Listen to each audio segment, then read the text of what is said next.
Hi, this is Giovanna. I am the host of Connecting with the Heart podcast. It is a podcast you can check it out in Spotify.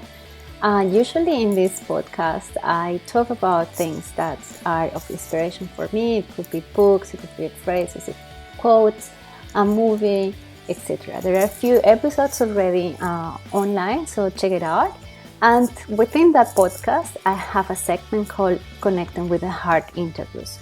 So Connecting with the Heart interviews is basically interviews with people that I know, and I think their life experience could be a source of inspiration for everybody. I think one motto of mine is basically to get inspired by others around us. I think that sometimes we see leaders or we see inspirational roles outside.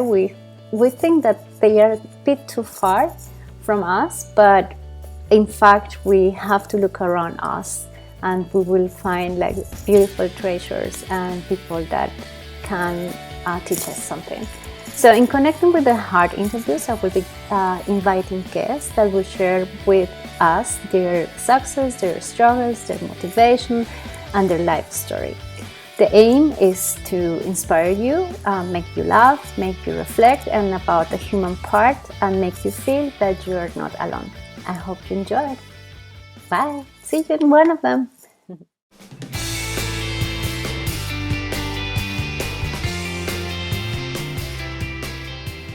Guys, as you can see, I just recorded the introduction to Connecting with the Heart interviews, and now we are jumping to our first interview of the year. Today I have a special guest, but before I start, I would like to give you a short introduction to her life. I have the honor to say that she is not only my close friend, but also someone that I have admired since the day we met. It is almost 20 years since that day. In her life story, we can see that she is someone who is very resilient, very hardworking, and has a lot of discipline. She's someone who possesses a strong emotional intelligence, someone who is in love with life, and someone whose life path has changed through the years and made her flourish as the person she is today. So, who is my guest? My guest today is Natalia Villanueva. We call her very kindly, we call her Nati. And Natalia was born in Colombia, Bogota, as a founder and manager director of Max Steiner Orchestra. Recently, she finished her studies in her master's degree in business administration at the University of Economy and Business. In 2012, she graduated from Media Composition and Applied Music from the University of Music and Performing Arts in Vienna. In 2015, she received the 100 Colombianos Awards, a special award handed out by the president for being among the 100 most influential Colombians worldwide. She has worked for many years as music supervisor for a well-known production called Hollywood in Vienna. She has met famous composers from the film industry. She has worked with top musicians, and her orchestra has recorded music for Universal Pictures and other film studios. Welcome, Nati. Thank you very much for accepting this interview today and giving us your time, and we are pleased to have you here. Thank you, Joey, for the invitation. So it's my honor to have you here. And actually, while I was trying to structure this interview, I was thinking about structuring by milestones in your life, because I know how the present, how different they are. So as I would like to take this opportunity just to go through this kind of time periods. So, and actually I give them a name. And the first is what I call the period, the roots. And the first milestone is the connection that you have with Colombia and music.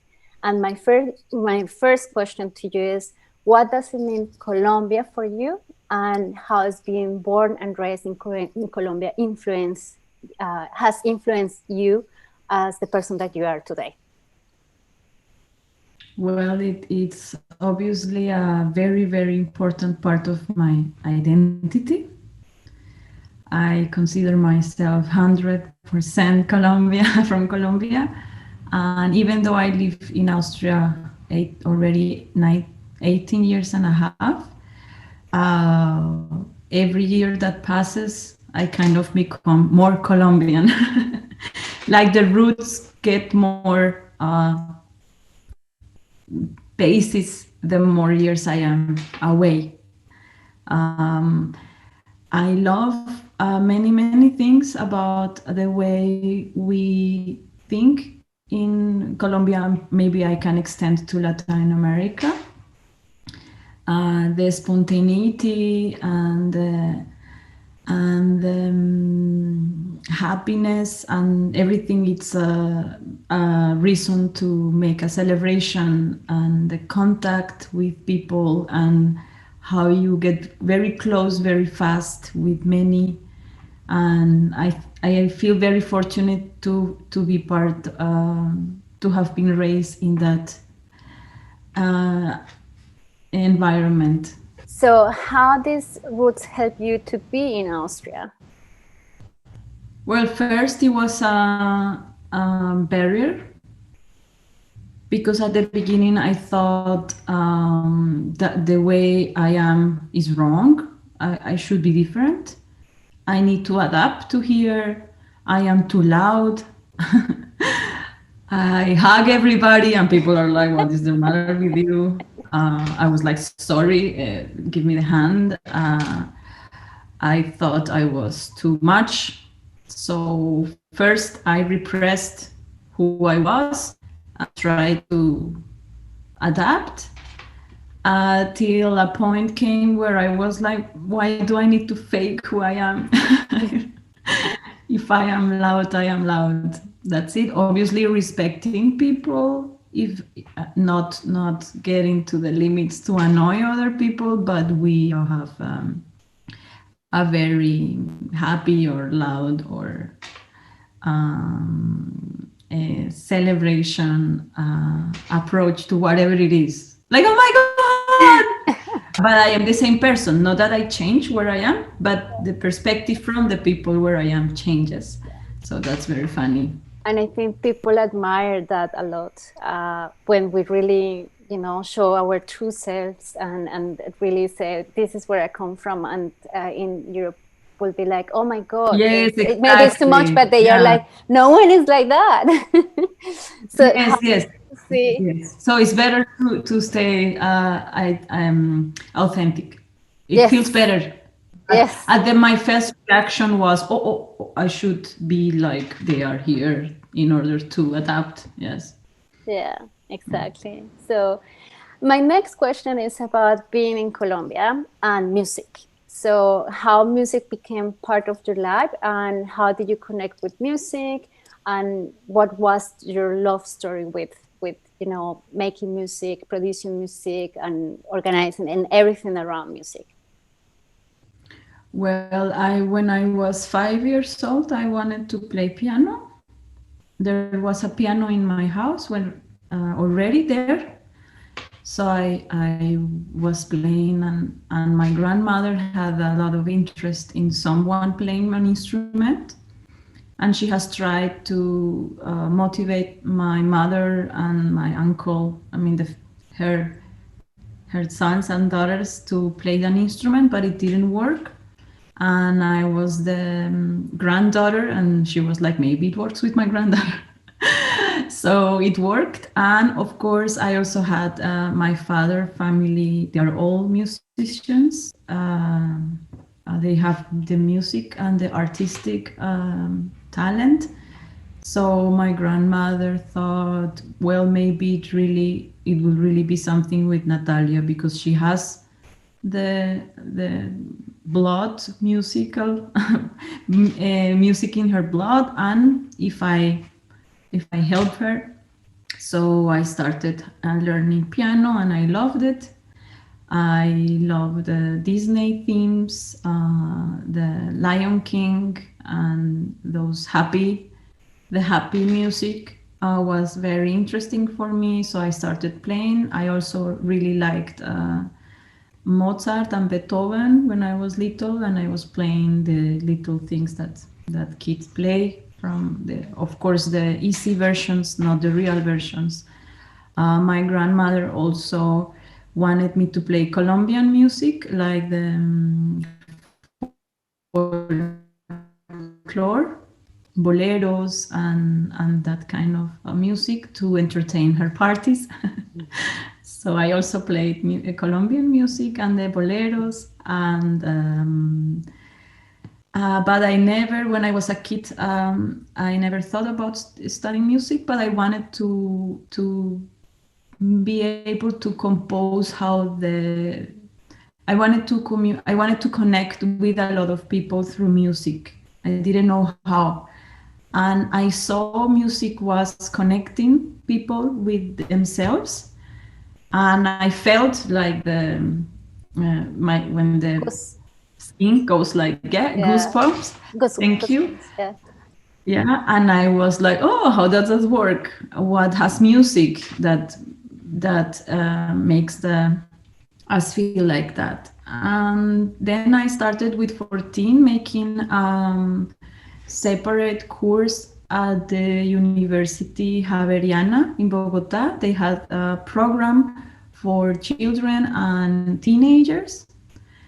And then that I started then realizing, oh, maybe it would be really cool to study composition. And I said I want to study in Europe, in Italy. And then I went when I was 16 to Milan. Uh, but I didn't like the subjects in composition. It was for me too long and too classic. I wanted more entertainment. I've always been attracted by entertainment and also the classical traditional things, but I totally love entertainment, party, celebration, DJs, a rock star. That's a huge part, and I also like classical music. So I wanted both. And in Vienna, I came first. I came to as a tourism when I was tourist when I was 16, and then I went to the music university and I saw they have classical music composition, and then you can major in media music. And I was like, and it was a reasonable time, like 7 years or six, I forgot. Yeah. And in Milan was 10 years only classical music. Wow. And I was like, no, too much. Where it's Uh, no time to party. yeah, exactly. I was like, no, no chance. I need to dance. So yeah, so I was, and also the architecture of Vienna, it just enchanted me. Yeah. And I came back to Colombia with 16 and told my mom, I already know what I want to do, and I'm going to Vienna after I finish high school. And she was like, perfect, really supportive. And that's how I came. Yeah. Through this part, when we were together studying, I mean, I was studying there, you were studying music. I remember that the main part was composition, and I would like to ask, in terms of the moment of composing certain art pieces, which connection do you have with who you are? So what were the feelings? There was a feeling, so there was more inspiration of, maybe it's a beautiful note, or how these feelings influence composition, or how composition influence the feelings or the person who you are. Yeah, well, in my case, when I started studying music with 19, and for me was in that time I was having a lot of struggle, and I always chose for my pieces something I was struggling with. So if I see all the pieces I composed through that 10 years, you can say 19 to 28, 27, 28, it's like an autobiography. So every piece I did, it had to deal with something heavy I was dealing with. Okay. Yeah. So it was a way of expressing and It was just like that. I don't remember making a plan. This is how I'm going to do it because you have a lot of subjects. Composition is your main subject, but you have a lot of subjects around. It was very high demanding for me at that time. So my whole goal was surviving, like yeah, making all homeworks and being on time and somehow making it and yeah, accumulate enough points to get the visa yeah, and very automatic. So yeah, when I needed to compose, I was like, okay, I'm dealing with this crap, let's do this. But yeah. it was not something very inspirational or thought Okay. through. It Yeah, was more in survival mode. And then, of course, they teach you to pick few elements and develop them. yeah, So I did thought in myself, okay, what represents what I feel in sound, and I picked a couple of elements, and then with techniques that you learn with your professor, you develop these elements. And it's like a story in the way I did. I always draw in a white paper in a timeline yeah, like a story, but with graphics. What yeah, I thought, how does it that feel in a graphic? What I feel, and then I just mimic that movements yeah. with sounds. With sounds. Yeah. So I So had the elements, yeah, like the blocks, and then I had a story to tell, yeah. and that's how I composed. Yes. So my There was a focus was connection to make the subject and go to the next to the semester. next one. Yes. Survival 100%. I needed something to do the homework, and I did something. Okay. It was not like, oh, I am enjoying so much and expressing myself through music. No, Do, I need to have a career. I chose this. I it was was very hard. accepted in Vienna. Yeah, I have a little baby. Everybody thinks I'm not going to make it. I will show everybody I'm going to do to make this. it. Yeah. And my day was very tight. I had a lot of things. I had subjects. I was studying at two places at the same time. And I also was working as a waitress in catering companies. So I had my day was very scheduled. Yeah. And when I came, my son was very little and crying in the night, as every Yeah. little kid. So I needed to change the pampers, feed him, and the next day wake up in survival mode and do the homework as fast as possible. And with this, I would like to jump to our next milestone, which I call it at the period of the beginning of a journey. So it was between 2002 and 2003. So how was the start in Austria? And that also connected with what has taught you to raise a child at a very young age and going through and finishing your studies. So first, how was the start, and then what was about making it with a little child. Um, I think the answer is very similar to what I already said. It's not like a beautiful film story where you start something and then you develop and then you end. It was it was like a hole in time where you focus in doing something, you do it no matter the price, and that's it. And then when I was done, I was like, I'm done. So like when you hang in the space, Yeah. and now what? So Oh, it was like a hamster in a wheel, 8, 9 years like that, just on mechanical surviving, doing it. Next subjects, I did all my subjects this semester, next semester. Exams is next semester. Try to find some scholarships to pay something. What can I work that I can, so which kind of works I can do that I can bring some money.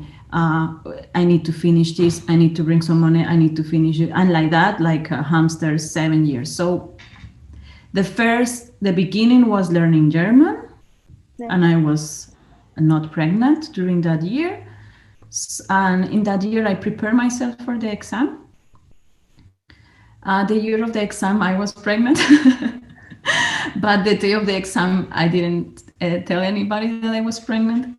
On that day, I was pregnant. It was in June, the exam, and the semester started in October. And of course, in October, yeah, I was obviously pregnant, and everybody like, oh, okay, this is a surprise. But I was scared to say in the exam that I was pregnant because I thought that will influence the results.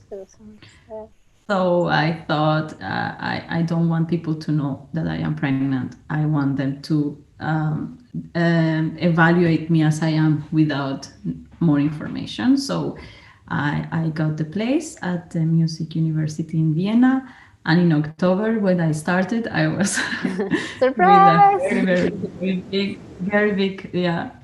And my son was born in December, and that's like the beginning. And of course, when you are pregnant and you have a child and you're 20, your survival mode kicks in high gear.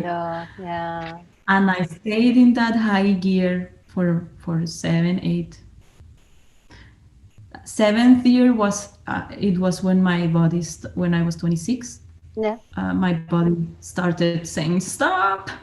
Yeah. So I had a hole in the stomach, bleeding. Yeah. And from that day, I started saying like, oh, okay, maybe it's not healthy how I'm living. Maybe I'm doing too much. Yeah. And I started very slowly reducing, but very little.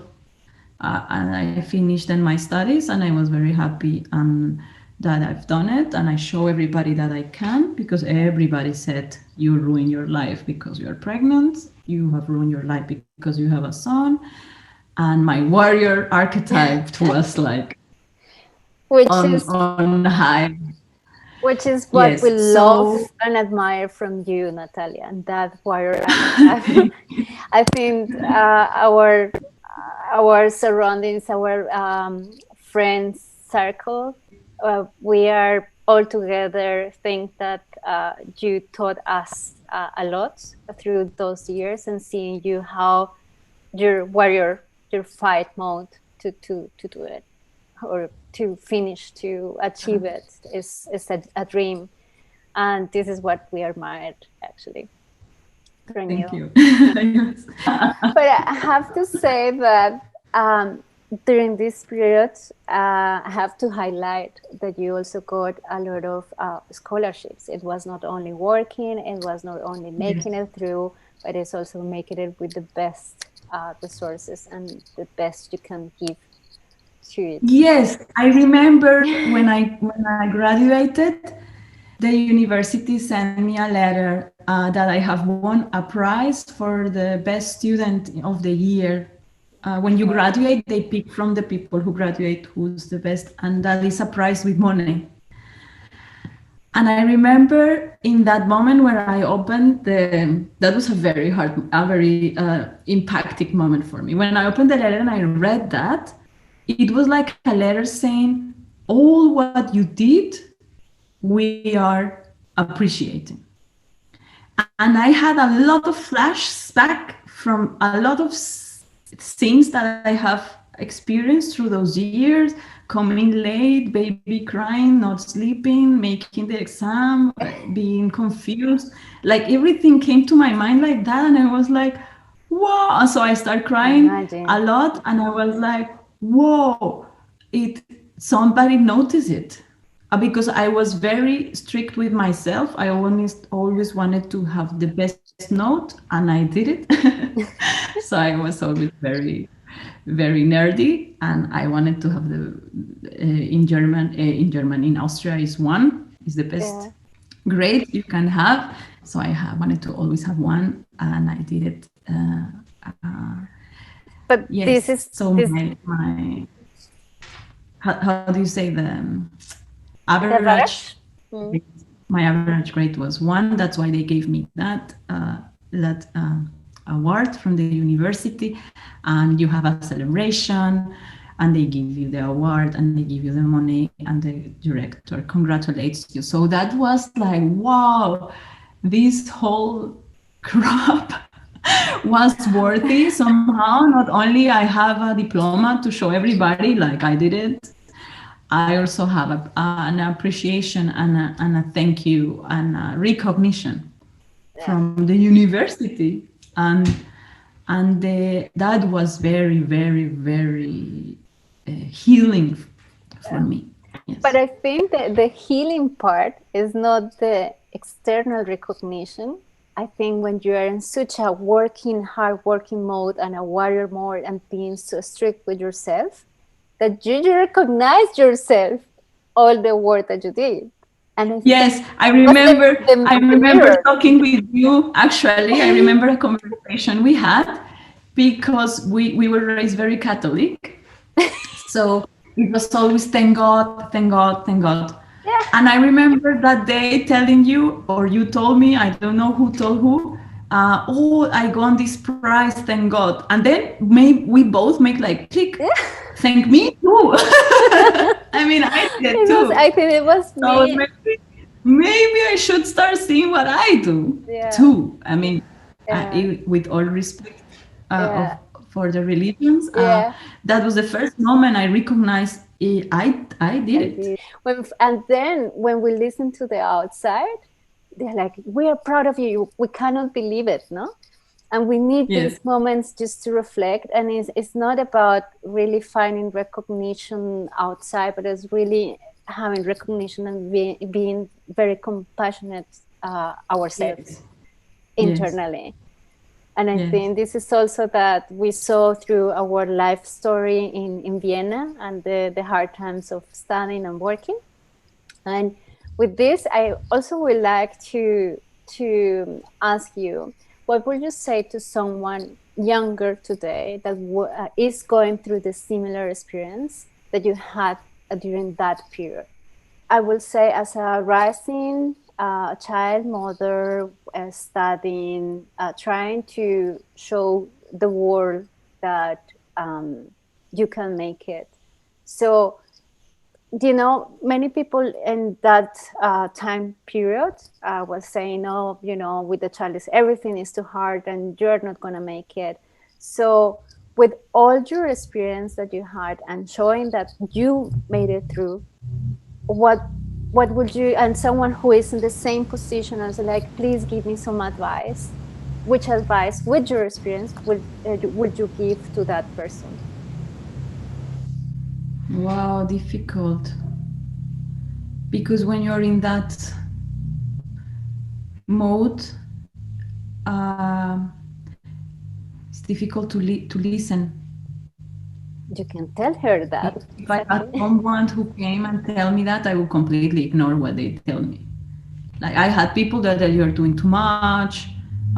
You should completely ignored. I had a goal, and so. But probably the biggest thing, the most important thing regarding being a teenager pregnant, I would probably work very hard in for her to understand that it's not a mistake, and that she didn't do anything wrong. Probably that. Probably Okay. that. And I will also say there is no perfect time to have a child because now I am 36 and I have friends that have little children, and nobody feels never prepared to have a child. um Yes, and but maybe no. also tell that is temporary. We when is the first time when things happen to us the very first time, like when you are 19, 20, you think it's forever, Yeah. and there's no other way. Yeah. So probably I will say, look, chill out. There's hundreds of ways to do it, Yeah, and it's permanent, and you can change your mind permanent. anytime. There is So a probably that flexibility of there is more possibilities. You can change your mind. You can choose again. yeah, You are not subjected, obligated to do what you chose. yeah. You can change And your I choices. think that perspective is very important, and I think people should know about it, that things are impermanent. Because at the moment that you are struggling with something, you think this is gonna last forever, and actually not. And Yes. the same with the same with I don't know, having a job, or even having money, or having something positive. It might not be that it lasts, so you can of switch to a mode that to make the best out of it in both ways, no, if it is Yes. positive and negative. And this is like fair enough. I think that this is very, very, very important for everybody to know. So, my next period is called the path of self rediscovery from 2012 to 2018. So, this is the third Yeah. milestone, and the graduation and the life after university. So, as I said in my introduction, you founded an orchestra, and I will make a few questions, and maybe at the same time, and maybe in the answer we can just compact it all together. So, one is what meant the process of creating an orchestra for you. What was the major struggle being an entrepreneur, and what was the major gift of creating a business? Um, Having the choice to choose how to work is, I think, the most thing I like. Mm-hmm.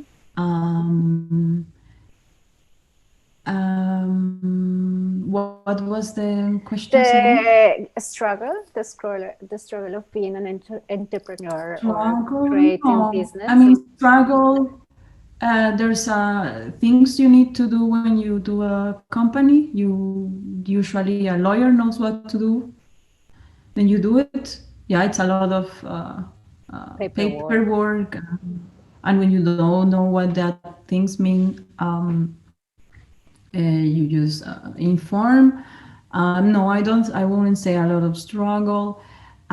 Finding the musicians was very easy because they a lot of wanted to play. So I did auditions and I asked my professors from the music university to be the jury, Yeah. and a lot of lovely people came, a lot of talent. So it was like a discovering, oh my God, there's so much good people, so lovely, such wonderful persons. For me was like being in Disney World with so many amazing persons, and I Talent. get to work with them. Yeah. Very, very cool. And then we got jobs, I mean, concerts, recordings, and it was every time a magical experience. The musicians were well, they were my colleagues too from the university. It was not like I was a business person that wanted to conquer the musicians. It was the people I had drinks in the cafeteria of the university, just testing would a film music orchestra work, would not. We all had very similar goals as people, not goals as business. We the people I've met had the people I work with from the beginning. We have a similar philosophy of life. Like our point is to feel good while we do that, while we Yeah. do it. And Yeah. I think that's why you study music too. Yeah. You because you feel good while you do it, and Yeah. that's a difference from other professions maybe, or I don't know.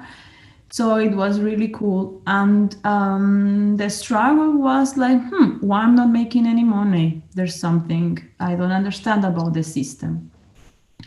We are obviously doing a good job because they were hiring us again, congratulating us. We were doing a very good job, but the money was not coming in. So I was very, very curious. How does economy work? It's for sure a system I am not understanding, and one like a football game. Yeah. Like when you don't have a clue, then you just watch the game and you're like, okay, people running after a ball.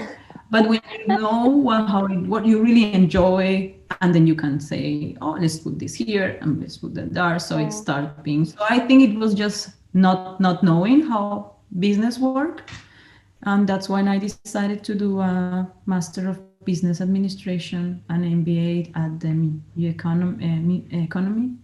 University of Economy of Business of Vienna. That was amazing because all my question marks were Yeah. like, oh, that's why. So it was perfect. So probably the only struggle was not knowing how a company makes money, Yeah. what is profit, Yeah. how you structure, Cost, how, yeah, the budget. money. So Yeah. I then got obsessed with the concept of money and how the royalties work, how the copyright works, how the music industry works, and I wrote my master thesis on music industry. So that helped me a lot to heal the whole injustice, because the first thought you have when you don't know how it works is, oh my god, this is so unfair and we are the victims. Yeah. And when you realize how the system is a thing Yeah. you need to accept. That's how it Yeah. is. It's Yeah. from I don't know how many years ago. It just developed like that. Yeah. Now we have amazing, better opportunities as Yeah. musicians to change the system. The system is changed completely after the digitalization and iTunes and streaming. Now we have a better way, a Control. very good future. From the perspective of making a company like yourself, like providing services. So, which, for example, have a networking go out right now with COVID is not possible, but which tips would you give to that person? You need to organize yourself. You need to know that you alone cannot do it. You need like a lawyer, people that help you. Um, so someone who want to start a business, which tips Mhm. through your experience, which tips would you give to that person? Mm, it's difficult to answer that because they are already doing that. What it's okay. Creative people, we work in networks. We help ourselves. We exchange our own services for exchange. Like you do the movie for me, I do your music for you, and that's an amazing way to start collaborating, and that's For already example, yeah. For there. example, That's yeah. what everybody does already, so nobody needs to change anything about what they're doing. um, Probably what I will only change what will be the trust in what they're doing uh, is good. Uh, So probably not doubting so much from what, yeah. So probably that would be a big better if do take out from creative people, because when you have an idea, it's a new, and then you don't feel confident in if that is going to work, and then you tell some people, and then you tell your family and friends, and then you end up with 20 different opinions, and then yeah. you end up more confused It's like maybe I than don't answer anything. before. So I would probably say any kind of project, even if it's doing a song or a poem or a huge whatever you want to do, doesn't matter the size, but give it time to the idea to develop before you tell someone. Like when you tell someone, it's because it's already no chance you will not do it. You're already so convinced and you're already so in it that nobody can crush your idea. Yeah. And each idea is unique and is important and is valuable. So I will make emphasis in no doubt, no, do not doubt in yourself. Just trust that there is wisdom within you. Yeah. So I'll Yeah. to have trust, wisdom, and to get involved with the topic, do some Yes, research. yes. Yeah. Because I learned in the business school, my specialization was project management. And there's a lot of tools how to organize what you need to do first, what you need to do after, or look at your strategy, do a benefit map, where are you going, what are the steps you need to do from where you are to where you're going. That's really beautiful, everything when you already know and are sure what you want to do. Yeah. But we tend to creative. I talked what I've lived in my life and what I have talked with my friends. We tend to doubt every little thing. Yeah. So I wake up with one idea. Next day I have another idea because the idea the day before was not good enough, and then we never start something because we don't are not sure if that is the idea we should pursue. Yeah. So how can you make a whole strategy and plan and project management and tools if you don't have the ground? Yeah. Yeah. So the business tools are great once you already have a territory to put seeds. Yeah. But if you don't have a territory, then you change ideas every day. And I do change ideas every day, and that is okay. But when you have a very big burning idea, give it time and understanding and love to grow. And don't tell anybody till you are super sure that when someone tells you that's the worst, most stupid idea I ever heard in my life, you say like, whatever, I'm still doing it. Like I did with my orchestra. Yeah. Like everybody was like, you're in Vienna, what are you doing? Another orchestra? Like there's hundreds of orchestras. Why would you do another one? But I was so convinced, well, this one is mine. Nobody, no, not, and Natalia has never had an orchestra in Vienna. And that, then you don't listen to anyone. And then when you have that sureness, this is what I'm going to do, and this is what I want, then the whole strategy and goals and business tools and project management, very, very, very helpful. Very useful. But I don't think in the creative industry that the problems are the business tools. I think the problem is in the confidence. Yeah.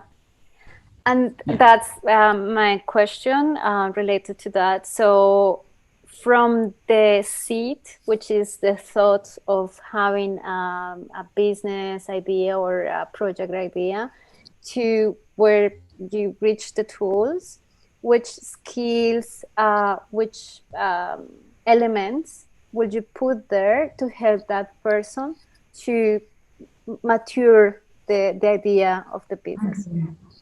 Write a lot, write all ideas you have, because ideas come very chaotic. And because they come chaotic and not in a linear, another growing linear, ideas come like this. So you think they don't have value because there's no structure. Yeah. But imagination has no structure. It's a chaos. And it's one idea here, one idea there. And you also don't get an idea in one day. It develops. You need to, there's days that you don't have even one thought about it. Yeah. But when you have a thought and when you have an idea, write it down.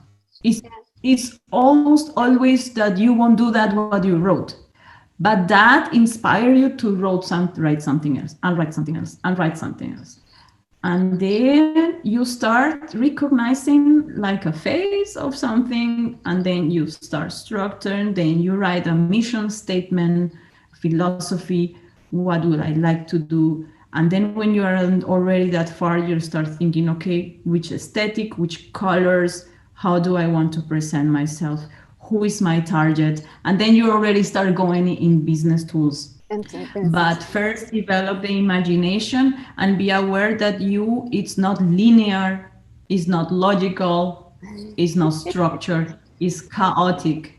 And so because it's chaotic, you think that has no value, but it has. Yeah. Every little thought has value. So write it down and revise it later. And throw it away if you don't like, whatever. It's just a process. It's not the big deal. We change of more profession oriented to more personal oriented question. I would like to ask, what is more fun, organizing live concerts, recording music productions for films, or creating music for you? What is more fun to do? Like, where is your heart actually? Because you do almost I all of think them. Live concerts. Live concerts. Why? Yeah. When I've done many productions where with 10 to 14,000 people are the audience, how do you say in English? Public. I think audience. Yeah. Public. It's magical when you're on stage and so many people are connected to that, what you're doing.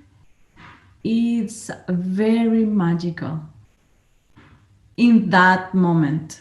When you record something, it also feels like a teamwork, and it's really cool when you hear that song on the radio and then someone else is listening to it, and then you think, wow, he's listening to that, what we did. That is also very magical, but it's not as strong as the 14,000 people focus on that a lot of people focus on one thing, and feeling good about that, what you're doing, is a lot of more empowerment. Bigger, Yeah. more impacting. Yeah. But also I remember walking in a festival on the festival street, and there were music everywhere.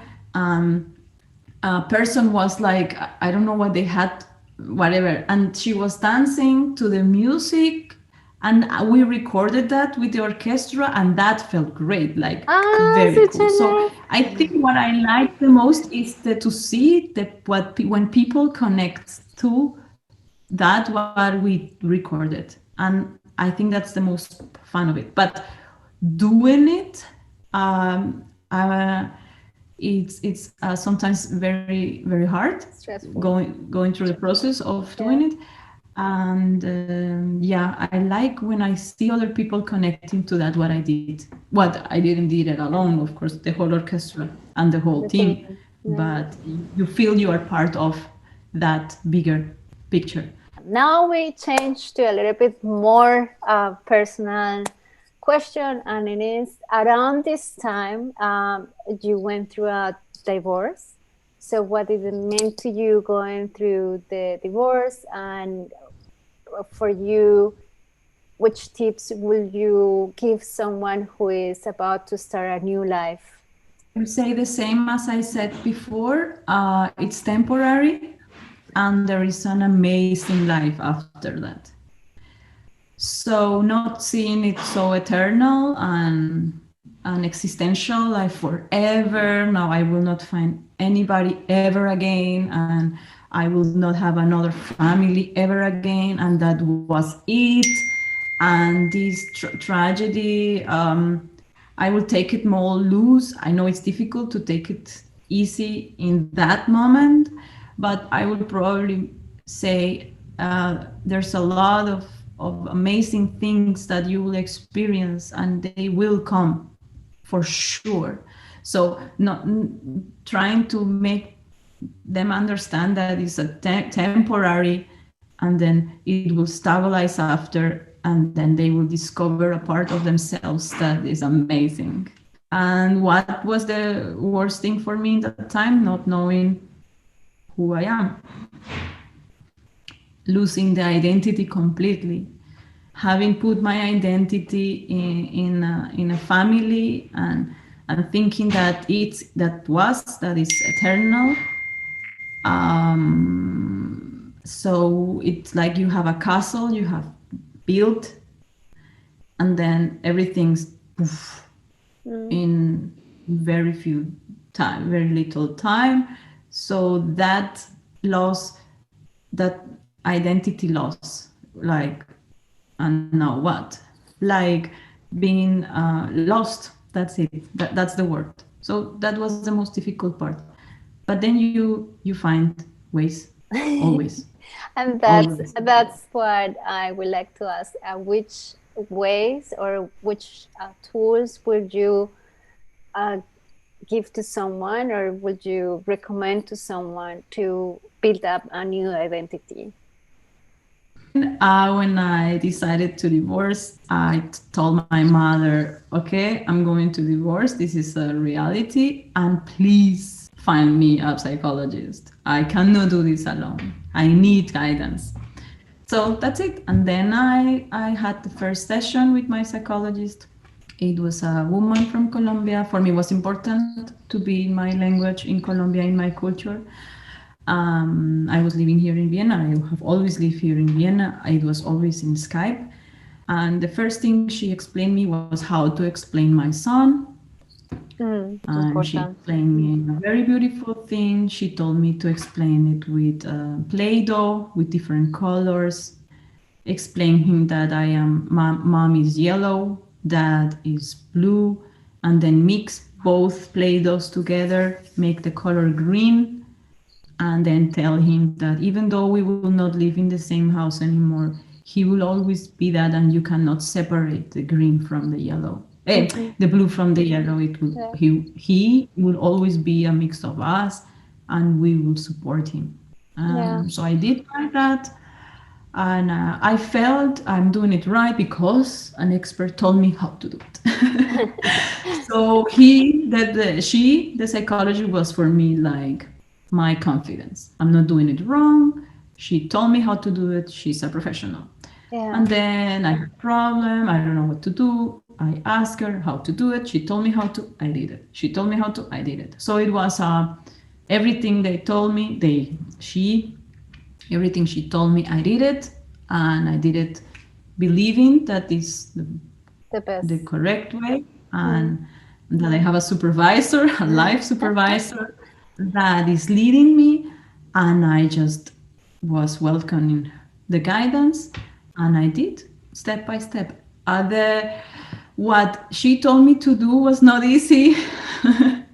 Many times was a zero easy. I needed to face my biggest fears, and I did it because I knew she's into something, and I knew it will be better after. So yeah, like very obedient to my psychologist. That Like, actually is a very amazing, because not everybody is very obedient, because they have like a voice internally is that is, if I don't know what is even right, does she even know, even though she had the experience and of course is a professional. Sometimes because someone told me to do, it's like our parents, it's like, don't play with fire, don't play, and then we get burned, and they're like, I told you so. But we have yes. always this voice. So how do you do to confront this voice, to shut it down and say like, no, I am gonna do what she's telling me to do? Well, the pain, definitely. Okay. My pain was so big. I was really feeling a lot of pain, emotional pain. Yeah. It was almost not, I felt sometimes I cannot handle anymore so much pain.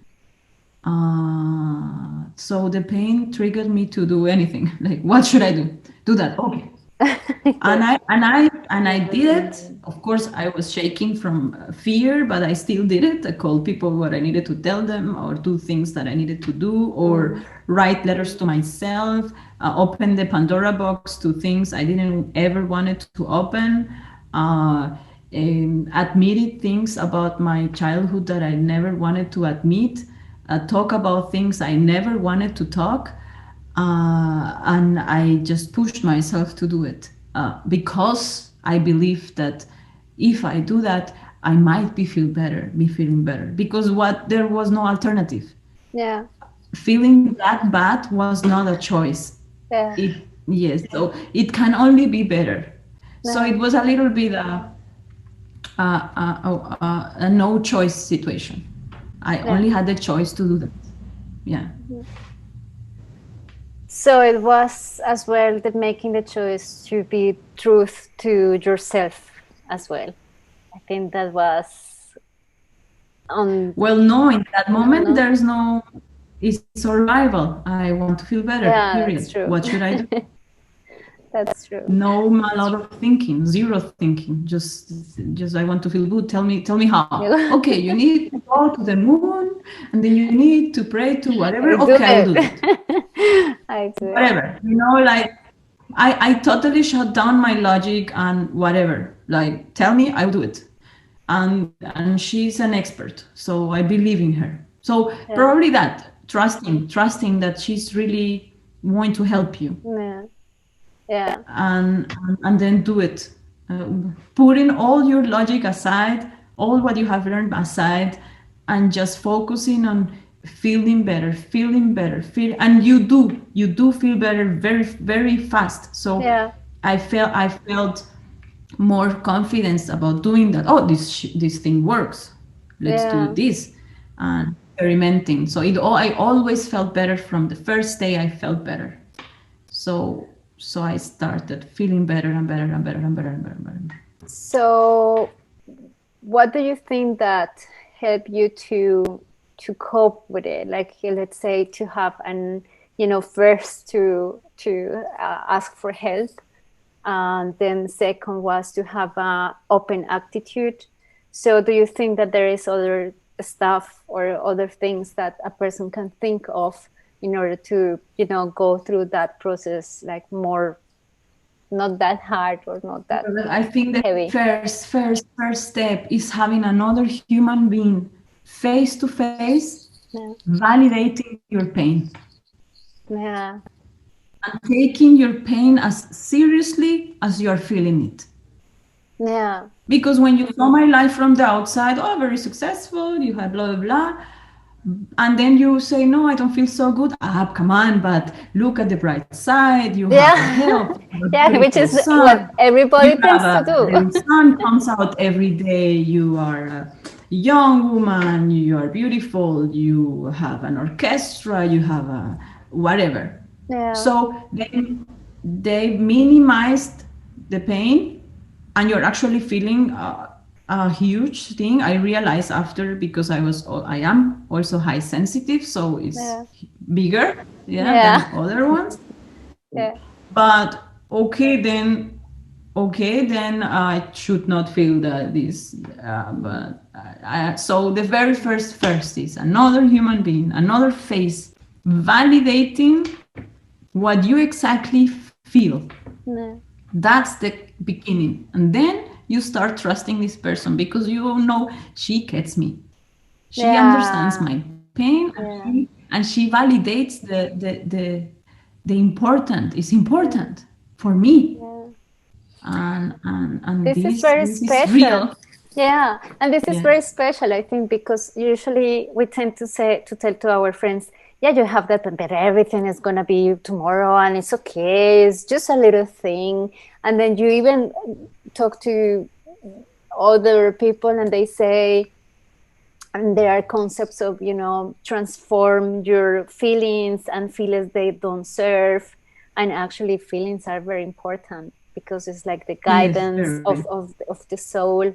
And I think we Exactly. nowadays we turn on off them, or we think that we need always a positive feeling without letting in the negative feelings to go out as a positive. So getting the negative to change, to see, to as a guidance, where do I want to go, and then turn it out like in a positive. But we always either want positive or we don't want any.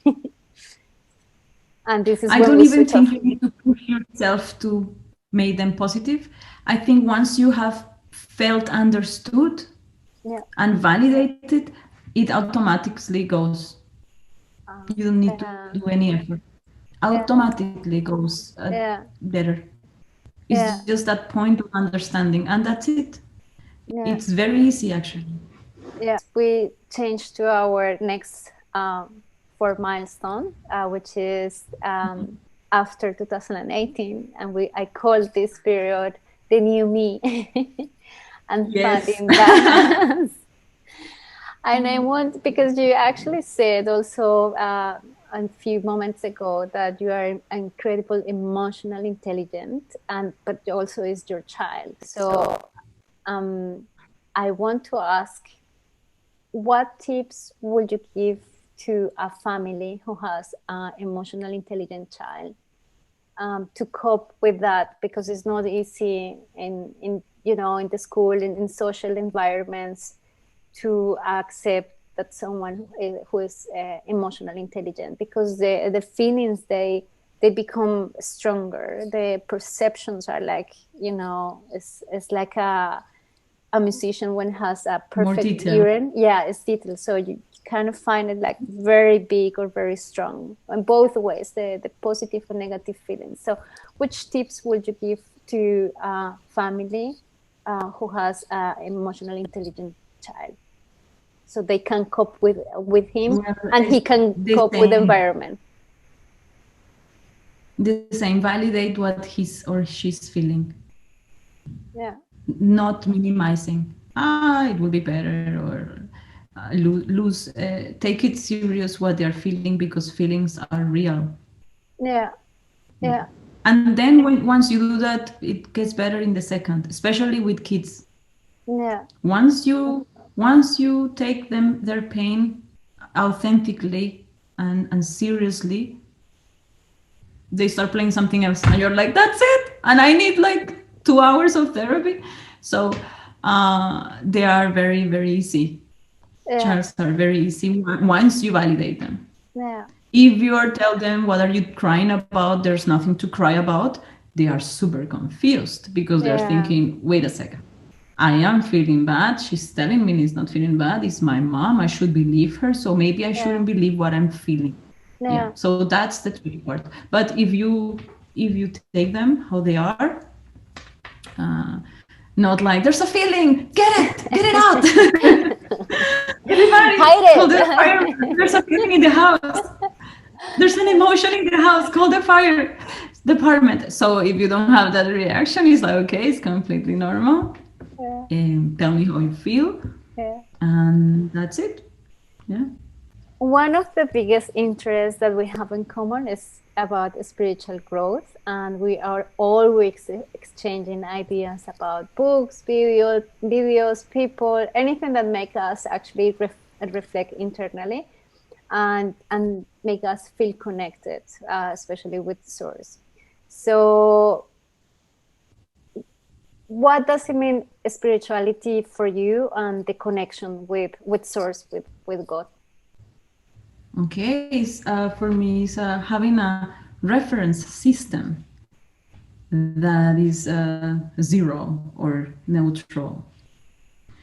Um, like something where I can always come The and center. feel home, and feel like a reference system. Something like when you have navigation, you always know north, south, east, west, or whatever.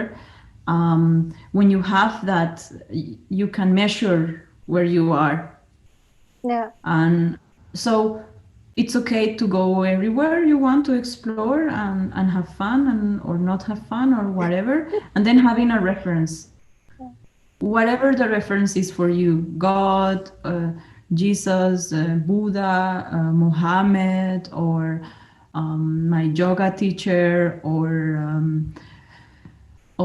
golf. I play Anything. golf, and every time Yeah. I go and play golf, I am in neutral, I am in Yeah. zero, that's my reference. Or yeah, whatever it is you use to connect to whatever it is you have inside, because for each person is different.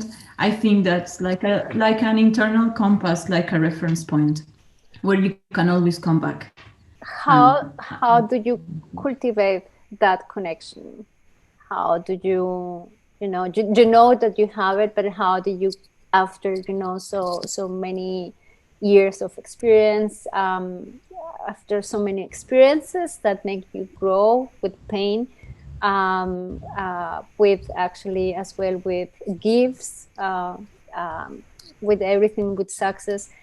How do you think that a person can connect or build up or come closer to that point zero, or that point neutral zero, where that person feels connected? Okay. So first, as I already said 2 times, validate your feelings. So what you are feeling is real and is important. So once you validate what you feel, then you can go to your reference point. Otherwise, it's like a snowball growing and growing and growing and growing Yeah. and growing till it will come the point where you need to hear what you feel, because Yeah. it will intoxicate your life. There's a Yeah. point where you cannot sleep anymore, you cannot work anymore, because what you feel takes you. So learning that this feeling will grow and you will need to hear it. Yeah. There's no other alternative. Yeah. With 20, with 30, with 40, with 60, with 70, one moment in your life, it will come the moment when you cannot ignore what you're feeling. You can hide it, you can paint it, you can rationalize it, you can take it out in sport. It will come a point in your life when you will need to hear Yeah. your soul. So when you train yourself to hear it and listen it in a very, very subtle stages, that's when life becomes easy, because you feel something, you pay attention. What is it that I need? It's usually something you need for yourself, or something you are ignoring about yourself. And then you open your perspective, you learn things. How do you learn things? You just open yourself to learn things, and the people will just come to you with that kind of things that you were waiting. Like a friend will call you, or someone will send you a video, or you will see a YouTube, whatever. It's just coming the information that you need. So trust that you don't need to, oh, I need to do it better. It's just, okay, I feel Okay. this. What is it that I need? And it just comes. Um, the information just comes when you're open to it. And then when you don't feel this ball of whatever it is you're feeling, Emotions. it's very easy to go to the reference point and connect with yourself. Yeah, with your inner wisdom, or whatever you want to call it.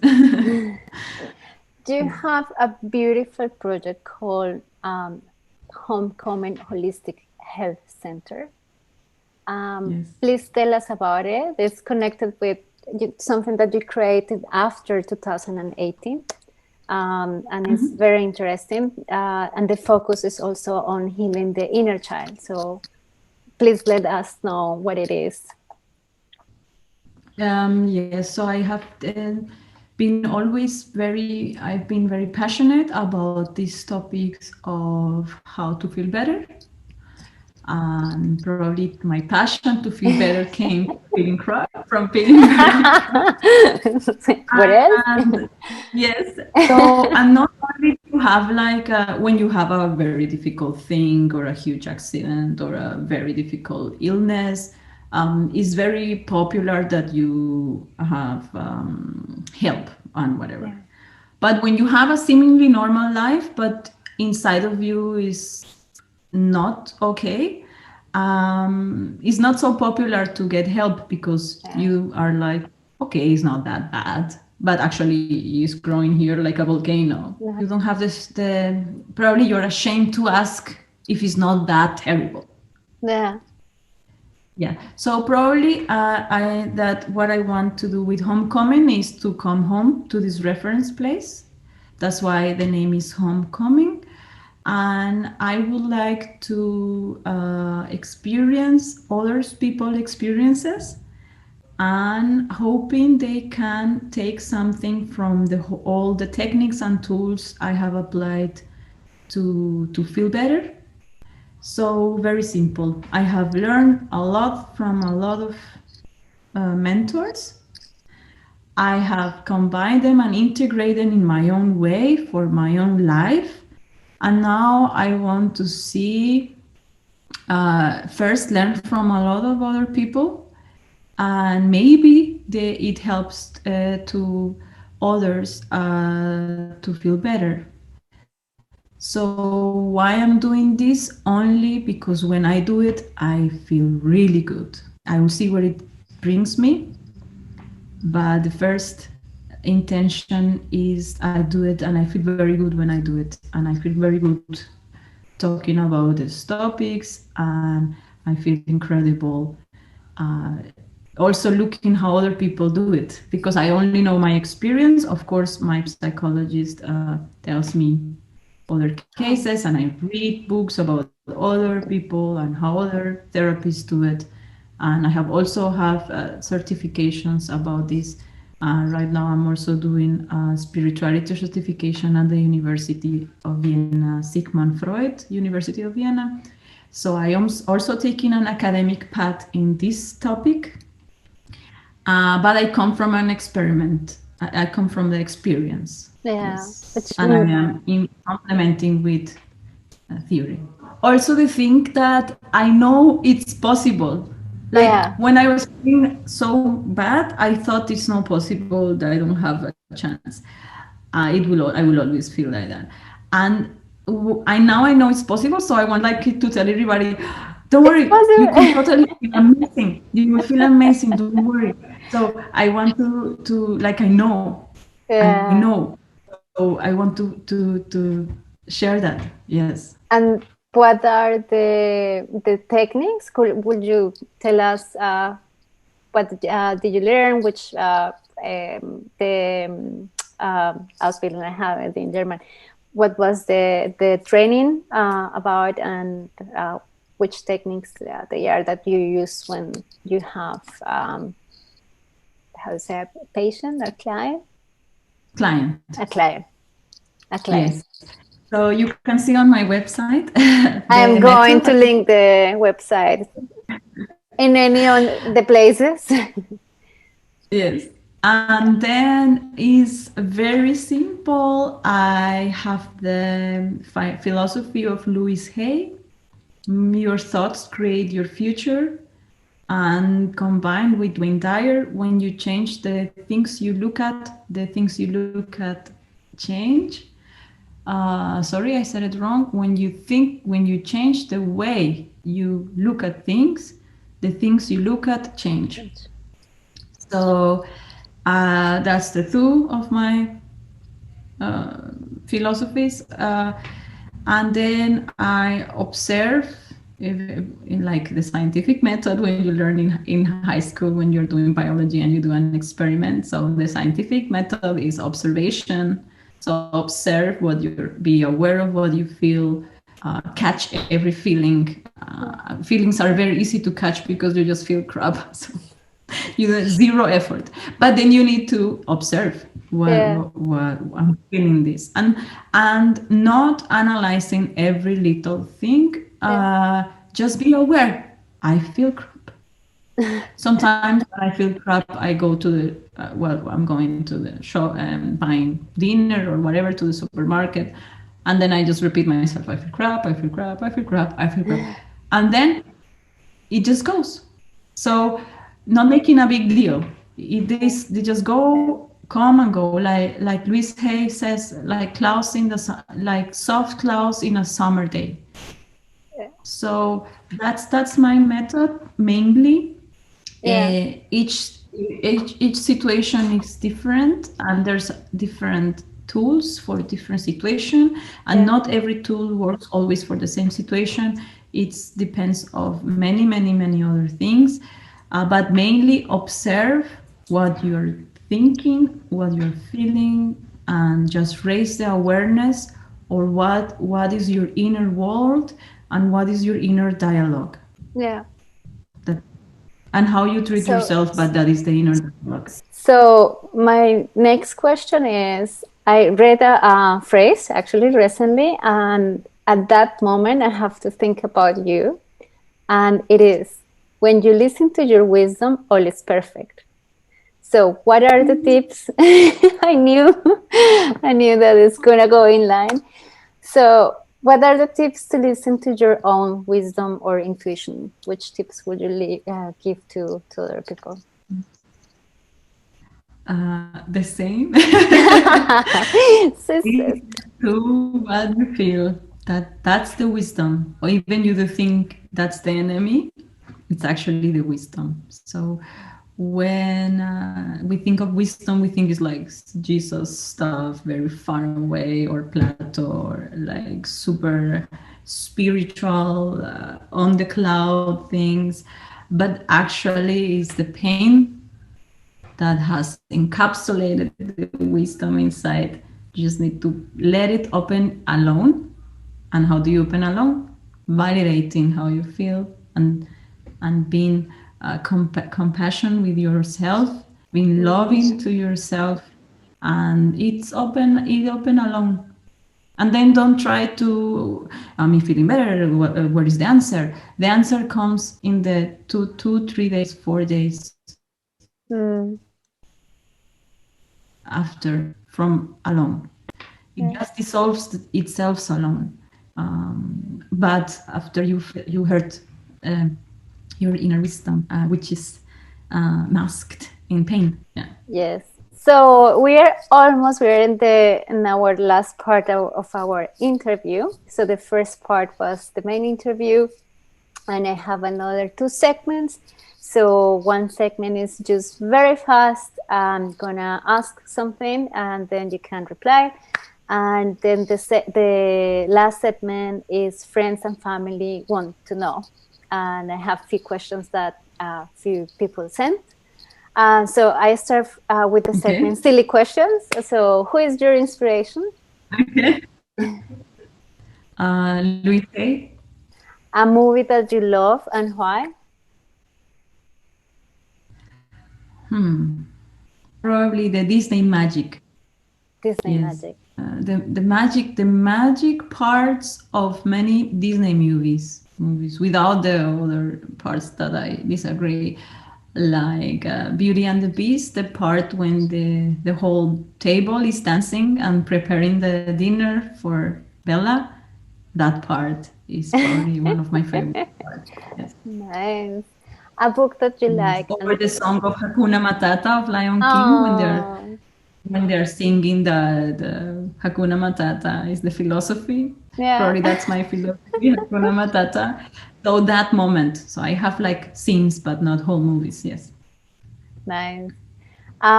A book that you like and why? Ask and It Is Given from Esther and Jerry Hicks. Why? Because it explained me the connection with my inner wisdom. That's the moment where I got it the most. Yeah. Do you have a hidden talent? Which one?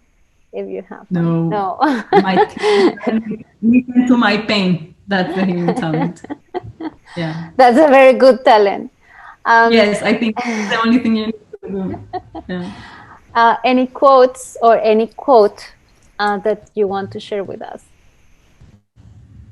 Yes, the one I said about Vishay at the beginning. Your thoughts create your future, your reality.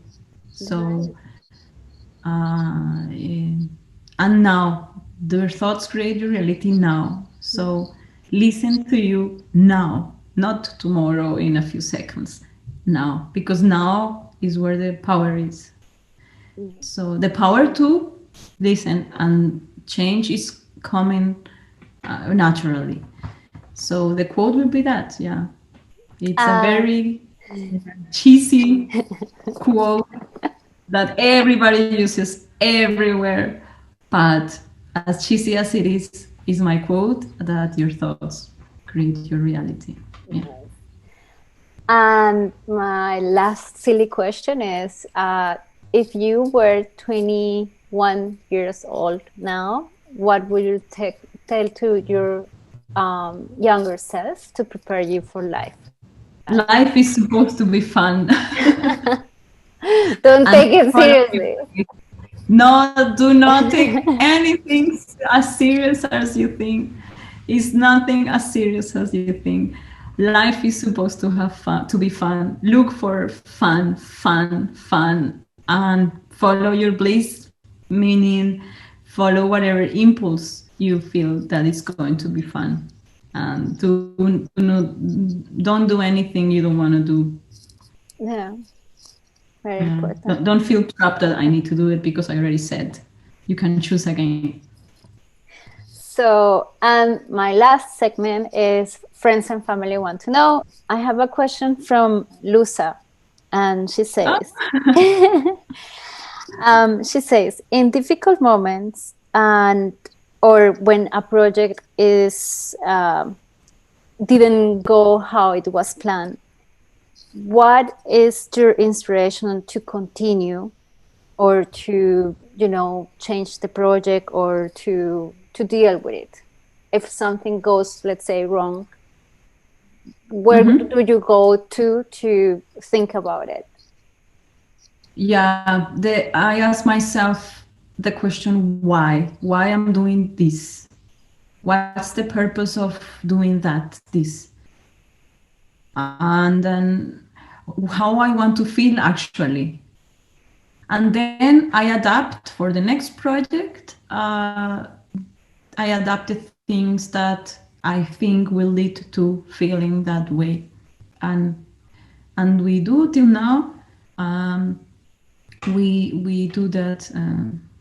The feedback we have, we do the change, and it's an experiment. We will never know if it's right or wrong, Then, but every time we change according to what we think it will be better, and it's trying or error and learning, or actually growing the awareness of that what you want. I think it will. There's no end to imagination. It will always be different. Yes. learning by doing. Yeah, but and not thinking that there's an end point, because the target, when you follow a target, that target when you arrive changes. So it's an Yeah, ever changing target. yeah. Yeah. It's like So if you following a keep that in career. mind, yeah. So if you keep in mind that it's an ever changing target, take it easy. That's a very good point, Nati. Because we always think, I want to arrive there. And then when you arrive to it, it's like, poof, and then it's like, oh no, there is another. It's when you go to the mountains and There's there's a new set another. of challenges. So Yeah, every time you arrive somewhere, instead of arriving, you discover there's a new set of challenges. yeah, So, yeah. yeah, that's true. In project management at the university, I learned that the only constant in projects is that there's always change. Yeah. I think for everything in life. And For I, everything, yes. I have another question. And actually, this person sent a lot of questions, but I took this one because it's very meaningful to the person who asked, myself as well, and is how to reinvent, how to renew, how to reinvent yourself. How you say Well, I how don't think that's something that is something you do. I think that is something you let happen. what? So be open, and who you really are is already there. There's nothing to do. There's a little bit of humility, and let it discover who you are, and you will be like, whoa, I'm awesome. Yeah, let Yeah, it grow. Yeah, I don't think there's something to do. But and how do you do that? Listen what you tell yourself. Nati, Just could you listen, repeat not talking. because it broke Listen. a little bit? Could you please Okay. repeat again? From where exactly it got? So listen, just listen to yourself. Is that correct? Yes, and then I repeated. Okay, Listen. Yeah. okay. So listen to yourself. More and more listening. approach rather than doing it and thinking it and talking it and reading it, allowing it. Allowing Yes. it. We think we need to change something like with effort, and it's the contrary. There we are already. We just need to take the crap away to see the star we are. Yeah. Yeah. Yes. Okay, Nati, I think this is everything for today. Thank you very much for giving us your time, your Thank knowledge, you. your experience. I am very proud. I have you in my heart. And yeah, thank you very much. Thank you, Jovix, for this very sweet interview. Thank you. Okay. Bye. Bye.